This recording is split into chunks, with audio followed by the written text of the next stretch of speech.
जो मरने वाला जो होता है बंदा मय्यत है, अल्लाह के रसूल के फरमान का मफहूम है कि मरने के बाद उसकी हालत ये होती है ना जैसे वो पानी में गोते लगा रहा हो, डुबकियाँ खा रहा हो। ऐसे में उसे एक मज़बूत सहारे की ज़रूरत होती है और कहते हैं वो मज़बूत सहारा ये औलाद की तरफ से दुआ होती है, किसी की जानिब से इसाले सवाब होता है। मगर औलाद जो दुनिया में रह गई है उसके बाद औलाद की हालत ये है कि वो ख़ुद से कलमा भी सही नहीं पढ़ सकती है, ख़ुद से दुरूद भी सही नहीं पढ़ सकती है, ख़ुद से हाथ उठा कर के दुआ भी नहीं कर सकती है। फिर वो औलाद अगर कोई लायकदार औलाद है तो, नहीं तो मर गया जान छूटी, क्या किसी को फ़िक्र है। औलाद जो लायकदार होती भी है, जिसको कुछ फ़िक्र होती कि मेरे माँ बाप का इंतकाल हुआ है यार, उनके लिए कुछ करना चाहिए, तो वो क्या करती है, वो जा कर के इधर उधर दुआओं की और पारों की तिलावत कुरान की भीख मांगती है। 2 पारा आप दे दो, 4 पारा आप दे दो, आप कुछ पढ़ करके दे दो, मेरे बाप का इंतकाल हो गया, उसे बख्शना है।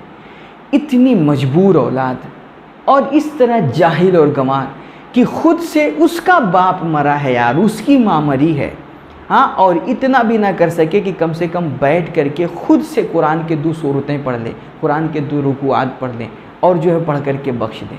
वो भीख मांगते हैं।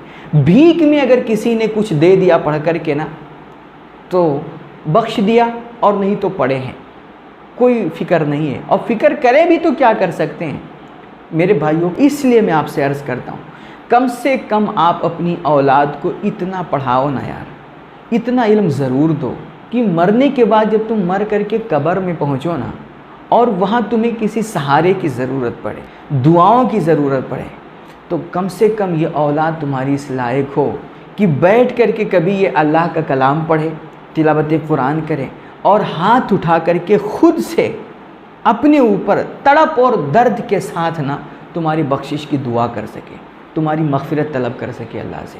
इतना लायक तो बना करके जाओ, ऐसी तरबियत करके जाओ, ऐसा इल्म सिखा करके जाओ। वरना भीख में मांगी हुई दुआओं और भीख में मांगी हुई तिलावत कुरान का क्या भरोसा, वो कहाँ तक तुम्हारी बख्शिश करवाएं।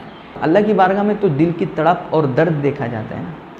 तो अपनी औलाद होगी ना तो वो तड़प और दर्द के साथ मांगे। अपने बच्चों को ये सिखाओ कि बेटा मैं मर करके कब्र में पहुंच जाऊंगा तो मेरे हुकूक ख़त्म नहीं हो जाएंगे।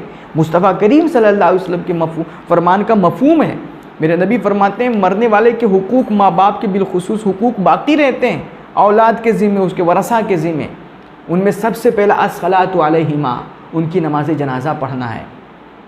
नमाज जनाज़ा खुद से अच्छे तरीके से पढ़ना है, सबसे पहला हक़। दूसरा इस्तिग़फ़ारुल लहुमा, उनके लिए दुआए मग़फ़िरत करना है।